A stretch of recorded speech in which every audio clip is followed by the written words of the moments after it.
apa kabar? Pada kesempatan kali ini kita akan belajar menyelesaikan sebuah soal ya, soal latihan yang ada di halaman 337.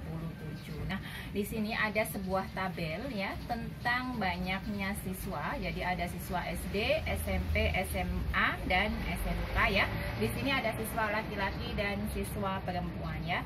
Di sini sudah dijelaskan ada yang laki-laki ada 2.250, perempuannya 2.300 sampai selanjutnya ya. Nah, di sini soalnya adalah kita disuruh nanti yang pertama adalah membuat diagram garis dan diagram batang ya, diagram batang dan diagram baris. Kemudian yang kedua adalah kita disuruh membuat diagram lingkaran, dan yang terakhir kita disuruh menarik kesimpulan dari ketiga diagram yang ada ya. Baik, kita kerjakan yang A dulu, yakni kita akan membuat diagram batang dari data ini ya. Kita lihat di sini yang pertama ada laki-laki, kita kerjakan dulu yang laki-laki, baru nanti kita bikin diagram batangnya untuk yang perempuan ya. Di sini sudah saya sediakan ya. Ini adalah jumlahnya, frekuensinya 500, saya pakainya adalah kelipatan dari 500. Kemudian ini ada SD, SMP, SMA dan SMK. Kita masukkan dulu yang laki-laki. Pertama ada 2.250 ya. Jadi kalau kita gambarkan sekitar di sini ya. 2.250. Kemudian 1.750 ya SMP-nya. Berarti kalau kita ambil di sini ya. SMP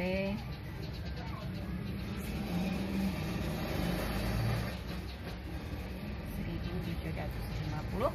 Kemudian 1.550 SMA ya.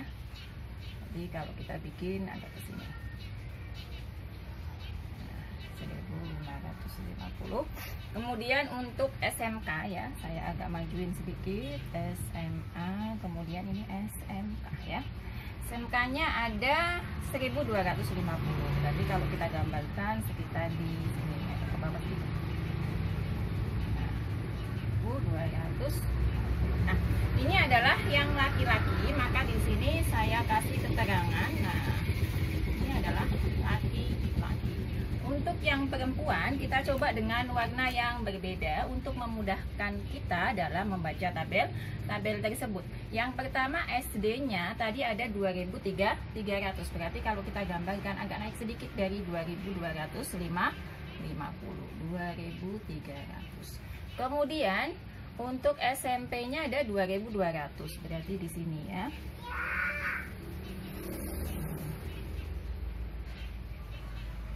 Kemudian untuk SMA-nya 1.700. Naik sedikit. 1.700. Untuk apa? SD-nya, SMK-nya ya ada 1.400. Berarti kalau digambarkan ada ke sini. Nah, ini adalah bentuk daripada diagram batangnya ya. Jadi diagram batangnya bentuknya seperti ini ya. Kita lihat, jadi kita pakai warna berbeda untuk memudahkan ketika kita membaca tabelnya ya, membaca diagramnya.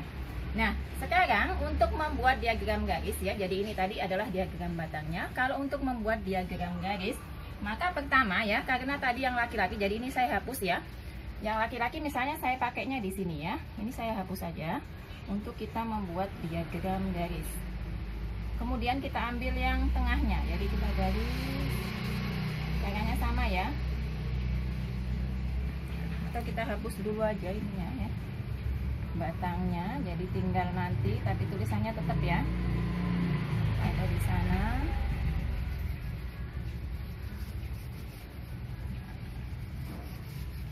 Kan kita disuruh membuat diagram garis, jadi sama tempatnya seperti ini. Pertama di sini ya, kemudian 1.750, berarti sekitar di sini kita tarik garis ya. 1.750. Kemudian 1.550. Nah, sekitar di sini. Kemudian 1.250. Nah, sekarang yang perempuan juga sama seperti tadi, kita gunakan beda warna untuk perempuan ya. 2.300, 2.200, 1.700 dan 1.400.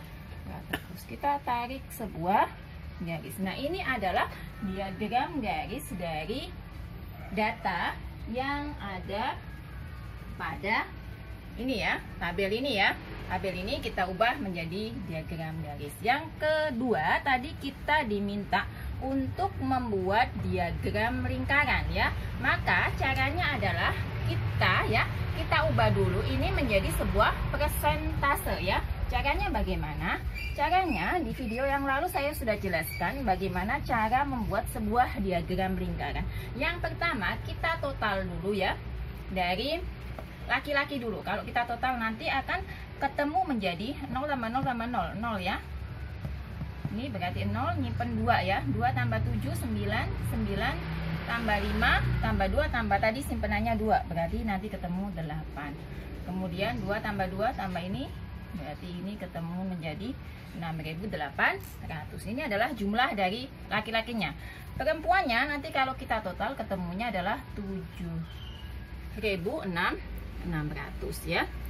Nah, setelah dari sini ya, setelah dari ketemu ini, maka kita dulu cari dulu persentase dari masing-masing ini ya. Jadi yang laki-laki ya, saya contohkan yang laki-laki misalnya ya. SD-nya itu kan berarti cara mencari rumusnya itu kan kemarin seperti ini. Nah, jumlah, maksudnya jumlah dari sini ya, dibagi 100% dikali jumlah semuanya. Jumlah total atau dikali total ya. Nah, seperti ini ya. Maka kita masukkan, misalkan SD, kita masukkan SD itu adalah 2250 ya. Oh maaf, ini kebalik ya berarti ya. Berarti ini dibagi dengan total ya, dikali dengan 100% ya. Ini seperti ini. Dibagi 6.800 dikalikan 100% ya. Nanti kalau kita hitung akan ketemu 33,08 ya. Atau kita masukkan adalah 33%. Nah, sekarang yang SMP ya. SMP-nya adalah 1750. Kita bagi dengan berapa tadi? 6.800 dikali 100% ya. Hasilnya nanti akan ketemu dengan 25,73 ya. Atau bisa kita bulatkan karena 73 ya. Kita bulatkan menjadi berapa? 26%. Kemudian yang SMA di 1550 dibagi dengan 6.800 dikali 100% sama dengan 22,79% atau bisa diubah menjadi 23% ya. Kemudian yang terakhir ada SMK ya. SMK-nya 1250 per 6.800 kalikan 100%. Berarti nanti ketemu kalau kita hitung adalah 18,38 atau bisa ditulis 18%. Nah, ini kita masukkan. Berarti tadi 33% ya. Kemudian 26%, 23% dan yang terakhir adalah 18% di sini ya. Nah, yang ini juga caranya sama. Misalkan SD berarti 2300 per 7600 kita kalikan dengan 100%. Nanti akan ketemu ya. Untuk ininya akan ketemu menjadi 30%, kemudian 29%, kemudian 22% dan 19% ya. Ini bisa dihitung caranya sama ya dengan cara yang tadi pada laki-laki. Kemudian dari sini baru kita bisa gunakan ya membuat diagram. Diagramnya akan terpisah antara laki-laki dan perempuan. Untuk yang perempuan dulu 33 ya. 33 kita gambarkan misalnya seperti ini ya untuk SD.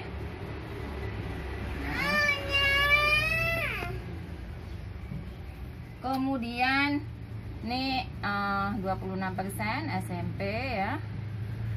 Kemudian 23% berarti segini ya, 23% untuk SMA dan 18% tadi ya untuk SMK. Nah, SMK. Ini untuk yang laki-laki. Untuk yang perempuan kita juga bisa bikin yang sama ya. dengan cara yang tadi. Nah, untuk yang ketiga adalah kita tadi disuruh untuk membuat kesimpulan. Kesimpulannya adalah data lebih tepat. Jadi kalau dilihat dari caranya tadi, ini yang perempuan nanti bikin yang sama ya, adalah data banyak siswa lebih tepat disajikan dengan diagram batang yang pertama tadi. Kenapa? Karena kalau diagram garis itu dia kurang tepat karena dia bukan data yang kontinu atau bukan data yang berkesinambungan. Kemudian kalau dengan diagram lingkaran hanya menyajikan persentase saja. Jadi yang paling bagus adalah kita menggunakan diagram batang. Demikianlah apa yang dapat saya sajikan. Semoga dapat dipahami dan sampai jumpa di video selanjutnya. Terima kasih.